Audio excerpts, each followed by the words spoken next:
You are here with By the Cover. Today I'll be reviewing The Mystery of the Cupboard by Lynne Reid. This book was 246 pages and took me one day to read.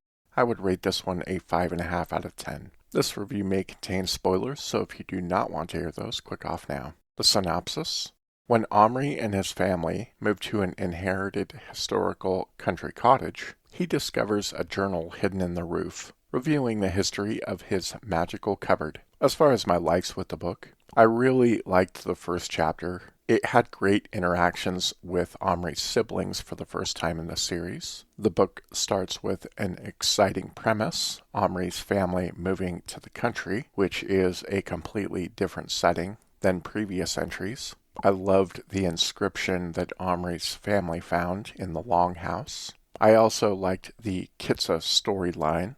I thought that was great. And I love the ending of this book.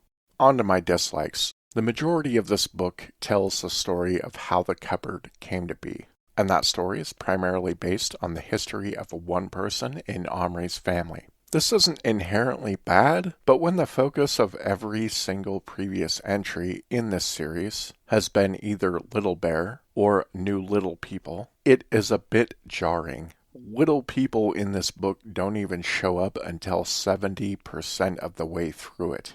For the most part, I didn't really care about or enjoy the history portion of the book because it was a journal retelling. I think the author could have presented the same story, but in a more creative way through figures in the cupboard. I did like the ending of the book, and I do think this book is worth reading if you're this far into the series. But overall, I was bored, and this winds up being my least favorite in the series so far. That's about it. We'll catch you later.